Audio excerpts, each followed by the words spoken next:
వేములవాడ కార్యకర్తలు భారీగా గాంధీ భవన్ కి చేరుకుంటూ ఉన్నారు. ఆది శ్రీనివాస్ కి మంత్రి పదవి ఇవ్వాలి అన్నది వాళ్ళ ప్రధానమైన డిమాండ్. టీపీసీసీ నేతలతో వేములవాడ నాయకులు చర్చలు జరుపుతున్నారు.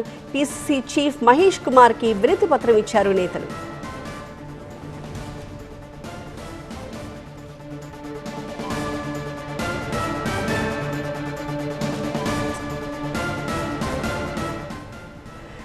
గాంధీ భవన్ కి భారీగా వేములవాడ కార్యకర్తలు చేరుకున్న దృశ్యాలు చూస్తూ ఉన్నాము. ఆది శ్రీనివాస్ కి మంత్రి పదవి ఇవ్వాలన్న డిమాండ్ తో వాళ్ళంతా గాంధీ భవన్ కి వెళ్లారు. అక్కడ టీపీసీసీ నేతలతో చర్చలు జరిపారు.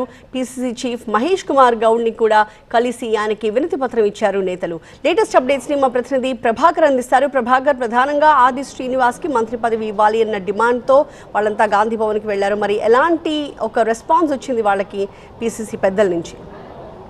తెలంగాణలో బలమైన సామాజిక వర్గ నేతగా ఉన్న, అట్లాగే ప్రభుత్వ విప్గా ఉన్న ఆది శ్రీనివాస్కి మంత్రి పదవి ఇవ్వాలి అంటూ వేములవాడకు సంబంధించిన నేతలు, అట్లాగే తెలంగాణ వ్యాప్తంగా ఉన్న మున్నూరు కాపు సంఘ ప్రతినిధులు ఈరోజు గాంధీ భవన్కి చేరుకున్నారు. పెద్ద ఎత్తున దాదాపు 500 నుంచి 600 మంది ప్రతినిధులు గాంధీ భవన్కి చేరుకున్నారు. ఆది శ్రీనివాస్కు మంత్రి పదవిని ఇవ్వాలి, ఈ విడతలోనే ఇవ్వాల్సి ఉంటుంది. మొదటి విడతలో విప్గా ఇచ్చారు. ఈ విడతలో డెఫినెట్గా బీసీలకు కాంగ్రెస్ పార్టీ ప్రాధాన్యం ఇస్తున్న నేపథ్యంలో రేవంత్ రెడ్డికి మొదటి నుంచి కూడా ప్రధాన అనుచరుడుగా ఉన్న ఎమ్మెల్యేగా గుర్తింపు పొందిన ఆది శ్రీనివాస్కు డెఫినెట్గా మంత్రి పదవి ఇవ్వాలంటూ కూడా పెద్ద ఎత్తున చేరుకున్నారు. చూడొచ్చు, వేములవాడకు సంబంధించిన నేతలు ఉన్నారు. ఎంతమంది వచ్చారు? మీరు ఏం డిమాండ్ చేస్తున్నారు? ఇప్పటికే ఆల్రెడీ ఆది శ్రీనివాస్ విప్గా ఉన్నారు. ఏం డిమాండ్ చేస్తున్నారు? మేము వేములవాడ కాన్స్టిట్యున్సీ నుంచి దాదాపు ఒక 200 మంది వచ్చినాం. అలాగే 33 జిల్లాల నుంచి అధ్యక్షులు, కార్యదర్శులు వచ్చారు. మా డిమాండ్ ఏంటంటే, మొన్న జరిగిన మంత్రివర్గ విస్తరణలో తెలంగాణలో అతిపెద్ద సామాజిక వర్గమైనటువంటి మున్నూరు కాపులకు చోటు దక్కలేదనే మా బాధ. అలాగే మన మొదటి నుంచి కూడా కాంగ్రెస్ పార్టీలో ఉన్నటువంటి మా వేములవాడ శాసనసభ్యులు ఆది శ్రీనివాస్ గారికి మంత్రి పదవి ఇవ్వాలనే ఆ ఉద్దేశంతోనే మేమందరం తెలంగాణ మున్నూరు కాపులం అందరం కూడా తెలంగాణలో ఎంతమంది ఆ జిల్లా అధ్యక్షులు ఉన్నారో అంతమంది ఇప్పుడు వచ్చి మన మహేష్ గౌడ్ గారికి వినతి పత్రం ఇవ్వడం జరిగింది. మీరు చెప్పండి, గతంలోనే విప్పుగా ఆది శ్రీనివాస్కి ఆల్రెడీ స్థానం ఇచ్చారు. బీసీలకు పెద్ద ఎత్తున పెద్దపీట వేస్తున్న నేపథ్యంలో ఆది శ్రీనివాస్కి మంత్రి పదవి గ్యారంటీ అనే ప్రచారం జరిగింది. మీరు మాట్లాడారా? మంత్రివర్గ విస్తరణ తర్వాత ఆది శ్రీనివాస్తో మాట్లాడారా? మీతో మీ నేత ఏమని చెప్పారు? మీ నాయకుడు ఏమని చెప్పారు?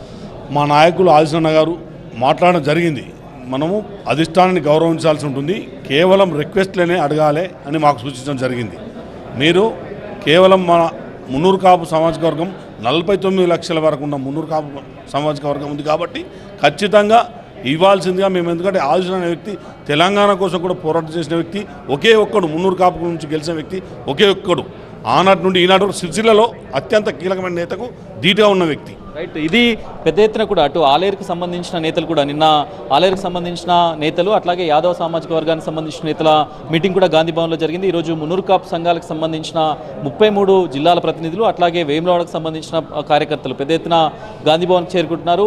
మరో 3 పదవులు ఉన్న నేపథ్యంలో, 3 మంత్రివర్గ స్థానాలు ఉన్న నేపథ్యంలో దానిలో డెఫినెట్గా ఒక 2 ఎవరికి ఇచ్చినా పర్లేదు, కాకపోతే 3వ స్థానాన్ని మాత్రం మున్నూరు కాపులకు కేటాయించాలి, ఆది శ్రీనివాస్కి ఇవ్వాలి. బలమైన బీసీ నేతగా ఉన్నారు కాబట్టి ఆది శ్రీనివాస్కి ఈ స్థానాన్ని కేటాయించాలనేది అయితే ప్రధానంగా వీళ్ళు అడుగుతున్నారు. మహేష్ కుమార్ గౌడ్ని కూడా కలిసారు, వినతి పత్రం అందజేశారు. అవసరమైతే ఢిల్లీకి కూడా వెళ్తాము అనేది అయితే చెప్తున్నారు. Right, thank you Prabhakar.